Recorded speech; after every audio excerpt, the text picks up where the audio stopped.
Apa sih hawa nafsu itu?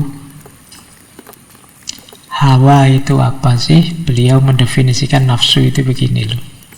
Ini dari Dhammul Hawa tadi ya. Ketahuilah bahwa nafsu merupakan kecondongan watak kepada sesuatu yang disenangi. Kecondongan ini diciptakan manusia demi kepentingan hidupnya.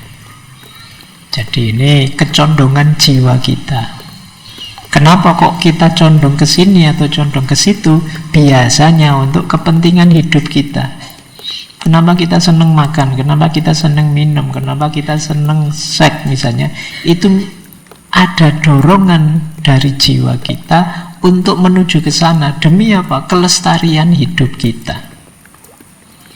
Jadi, Pak, kok Allah ngasih itu ya Pak? Ya kalau kita tidak dikasih itu, kita nanti kalau dikasih isinya yang utama-utama terus tidak ada tentang makan, tidak ada tentang minum, tidak ada tentang seks, hidup kita selesai. Ini penting untuk mempertahankan hidup dan menemukan kebahagiaan hidup. Jadi jika manusia tidak punya kecondongan untuk makan, dia tidak akan makan. Kalau tidak makan ya habis. Kita akan innalillahi. Jadi ya meskipun tidak harus kemudian. Saya pernah kajian tentang agama dan sains, itu kan ada satu buku yang hubungannya tentang Islam dan sains. Saya lupa itu buku dari mana itu. Buku ini cerita bahwa di negara tertentu ada buku sains yang isinya itu unik. Karena semuanya dibuat tergantung. Jadi misalnya begini, makhluk hidup itu kalau tidak makan seminggu dia akan mati. Terus ditambahi kata-kata insya Allah. Itu menarik ya. Ya iya, semuanya ya tergantung Allah. Tapi kan harus kita pedomani bahwa kita perlu makan. Pak Ashabul Kahfi itu Pak 300 tahun Pak di gua masih hidup seger. Iyalah, itu kan mukjizat, kejadian luar biasa. Tidak bisa dijadikan pedoman untuk hidup kita yang biasa. Jadi ya tidak harus kemudian semuanya diberi insya Allah. Jadi ya meskipun semuanya kuasanya Allah, tapi kan ada sunnatullah yang harus kita pedomani dalam hidup. Makan, minum, termasuk menikah. Jadi itulah hakikatnya nafsu. Jadi jiwa kita condong ke situ untuk mempertahankan hidup kita. Termasuk tadi ada amarah. Amarah itu berguna untuk menolak hal-hal yang mungkin menyakiti kita. Maka kata beliau, tidak seharusnya kita mencela nafsu secara mutlak. Jadi yang dicela apa? Nafsu yang berlebihan, melampaui batas. Jadi melampaui batas kemaslahatan dan menolak kemudorotan. Jadi sekedar maslahat dan menolak mudorot ini saja yang kita cari, jangan berlebihan. Makan itu ya untuk bekal kita mencapai ideal yang lebih tinggi. Minum juga begitu, menikah juga begitu. Jangan finalnya hidup saya ya makan Pak misalnya ya. Eman-eman kita. Tujuan hidup kan tidak itu. Nah, yang dicela yang berlebih-lebihan seperti tadi. Baik. Nah, meskipun banyak orang dibelenggu oleh hawa nafsunya, berarti hidupnya diliputi oleh nafsu saja, yang dipikir perut ke bawah saja. Jadi yang dipikir nyari enak saja. Kita lihat nanti ya, apa sih jeleknya ini. Kemudian gimana cara membebaskannya. Kenapa sih kok kita tidak boleh hanya fokus pada hawa nafsu? Hati-hati. Karena hawa nafsu itu kalau meliputi diri kita, membelenggu diri kita, akan melahirkan dua fitnah. Kata Syekh Ibnu Jauzi, yang pertama namanya syubhat. Yang kedua namanya syahwat. Syubhat itu hal yang tidak jelas, samar-samar, yang membuat kita ragu-ragu. Jadi ini godaannya nafsu sudah. Membuat kita bingung, membuat kita tidak mantap, membuat kita tidak yakin. Ini permainannya nafsu. Yang kedua syahwat. Jadi, syahwat itu dorongan insting atau fitrah yang membuat kita cenderung, yang kalau kita melenceng tidak terkendali, dia menghancurkan kita. Jadi gara-gara syahwat ini, hidup kita, jiwa kita bisa hancur. Nanti di kitabnya Syekh Ibnu Jauzi menyebut setidaknya ada 17 macam syahwat yang kalau tidak kita kendalikan bisa menghancurkan jiwa kita. Ini kita cek ya, semoga tidak ada sama sekali dalam diri kita. Semoga. Yang pertama birahi. Usia-usia kalian ini biasanya yuk sering tergoda di sini yo. Kawin merasa belum mampu, ndak kawin kok tiap hari dipameri gitu-gitu misalnya. Pikiranmu kan itu ya, salahmu dewe yang kamu buka itu terus. Ini bisa menghancurkan jiwa kamu, kepikiran tiap hari, pikiranmu penuh dengan gambar yang begitu-begitu misalnya. Itu birahi namanya. Yang kedua rakus, tamak, enak dan tidak mau berhenti, ingin terus-terusan. Jadi sudah nikmat, ingin nambah lagi, tidak mau berhenti. Ini rakus namanya. Tidak tahu kapan ngerem. Yang ketiga kekuasaan. Nah, ini contohnya banyak. Jadi kalau sudah masuk ke situ, tidak mau berhenti, ingin terus. Hati-hati, godaan semacam ini menghancurkan jiwa. Jadi merusak. Kalau jiwa kita sudah hancur, gelap dia, tidak peka lagi mana hitam, mana putih, mana baik, mana buruk. Jadi birahi, kerakusan, kekuasaan, kalau tidak kita kendalikan akan menghancurkan hidup kita. Yang keempat bakhil, pelit. Ini egois, tidak mau berbagi kesenangan, kebahagiaan, kegembiraan, semua mau diborong sendiri, nyari enaknya sendiri dan keluarganya. Itu bakhil. Kok ketawa kalian? Kali ini contohnya. Terus yang kelima boros,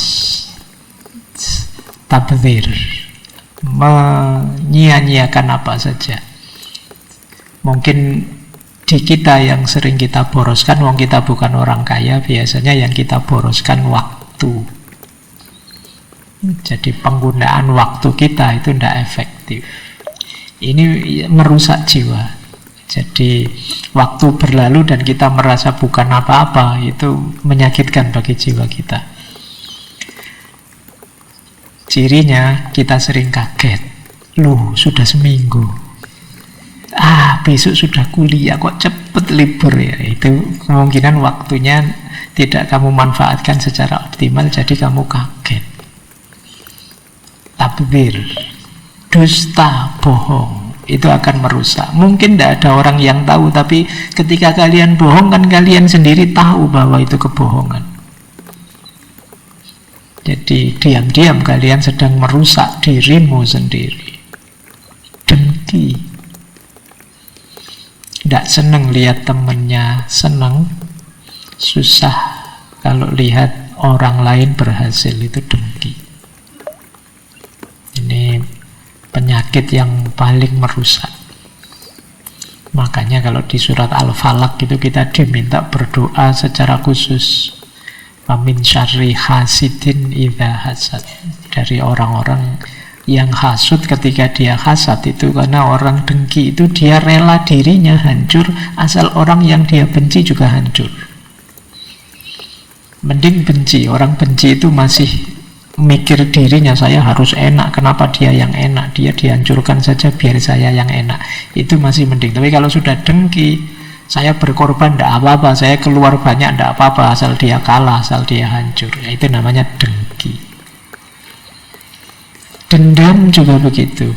Dendam merusak jiwa kita. Dendam itu kita marah sekali sama orang, tapi belum ada kesempatan, belum ada timing, belum ada momen untuk kita membalas kemarahan kita. Kita simpan, kita pendam dalam diri kita. Ini dendam ini kita ingin menghancurkan orang, tapi yang kita racuni diri kita sendiri. Karena kemarahan itu kita simpan terus dalam diri kita. Marah juga begitu. Marah ini di banyak, bahkan para filosof juga wanti-wanti kita hati-hati dengan kemarahan. Kalau sedang marah mending cooling down, minggir, jangan dilanjutkan, biasanya salah ngambil keputusan. Sombong, kalau ini tidak perlu dijelaskan ya, ini penyakit yang sulit kita deteksi tapi kadang-kadang muncul. Penyakitnya orang baik, penyakitnya orang sukses itu sombong. Oke, dan sombong itu tidak harus milih siapa saja bisa sombong. Ada yang menyombongkan kepandaiannya, ada juga orang yang menyombongkan ketidakpandaiannya. Wis bodoh sombong lagi, ngomong keras keliru dan bangga gitu. Nah, ini kadang-kadang banyak yang begitu juga. Ujub ini agak unik ya, sebenarnya dekat dengan sombong. Merasa tinggi, merasa besar, nunggu dipuji orang. Siapa yang lebih hebat dari saya sekarang di Indonesia, itu ujub namanya. Jadi baik, riak, suka pamer. Ini hari ini kan peradaban kita peradaban pamer. Apa wae dipamerkan. Kita sedang ngapain saja dipamerkan. Sekali ngaji gini mungkin yang posting berapa saya tidak tahu. Ngaji baru sekali tapi postingannya sudah 11 kali, ngajinya baru 40 menit. Nah, ya nanti kalau ditegur, mbok jangan banyak-banyak pamer. Ini bukan pamer, ini tahadus bin nikmah ini. Kayaknya padahal pas ngaji yo ngantuk, yo pulangnya yo kapok itu, tapi yo tetap pokoknya baik.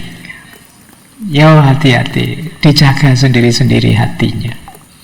Nah, ini menarik yang nomor 13. Ini istilah dari beliau, fudzulul fikr. Ini mungkin kalau bahasa Inggrisnya overthinking mungkin ya. Nah, sekarang kalian bisa pakai bahasa Arabnya. Fudulul fikr itu membuat orang tidak sehat jiwanya, keterlaluan, kokean mikir, stres karepe dhewe. Nah, padahal tidak ada apa-apa, terlalu bulat mikirnya, akhirnya ya dia sedih sendiri, sumpek sendiri. Wong cuma tidak ada apa-apa. Sekedar gelasnya kesenggol misalnya jatuh, kamu mikirnya panjang, aduh betapa malunya saya, mesti sampai besok teman-teman ingat semua saya, wah mikirnya ruwet, padahal biasa tinggal diambil, disisihke biar gak dianu orang kan selesai. Tapi kita sering bikin ruwet sendiri, itu fudzulul fikr. Nilai jatuh semester kemarin, Pak, nilai saya banyak E-nya, Pak. Ya sudah diperbaiki, kan selesai kan begitu. Tapi kan kamu mikir terus sampai kok E ya, iya wis waktanya E sudah. Mbok kamu pikir berulang-ulang ya tetap E. Diulang kan gitu aja selesai. Nanti diambil semester depan. Kita sering fudzulul fikr, overthinking. putus itu bertahun-tahun tidak move on. Oh yo, kenyataannya sudah ditinggal. Kamu pikir berulang-ulang pun tetap ditinggal. Move on lah, jangan stuck di situ. Nanti ada nasihat beliau bagi yang patah hati. Ya, karena Dhammul Hawa arahnya ke situ nanti. Kalau waktunya nyampe. Yang ke-14, terlalu sedih. Sedih manusiawi, tapi terlalu sedih negatif. Janganlah ya. Terlalu senang juga begitu. Kalau kamu sukses, senanglah, tapi yo ada titiknya. Fa'idha farogta fansab. Lanjutkan berkarya lagi, lanjutkan berkontribusi lagi. Malas. Jangan dikira malas itu menggembirakan. Begitu kamu sadar dirimu malas, kamu akan gelisah sendiri. Begitu kamu kaget teman-temanmu kok maju semua, aku sendiri yang belum maju, kamu akan stres. Malas menghancurkan jiwamu. Dan pesimis, himmah daniyah. Jadi pikirannya selalu yang jelek-jelek, yang bawah-bawah. Ini merusak kita. Jadi perhatikan ya 17 hal ini teman-teman, kalau ingin memelihara jiwa kita. Ini 17 yang merusak kita.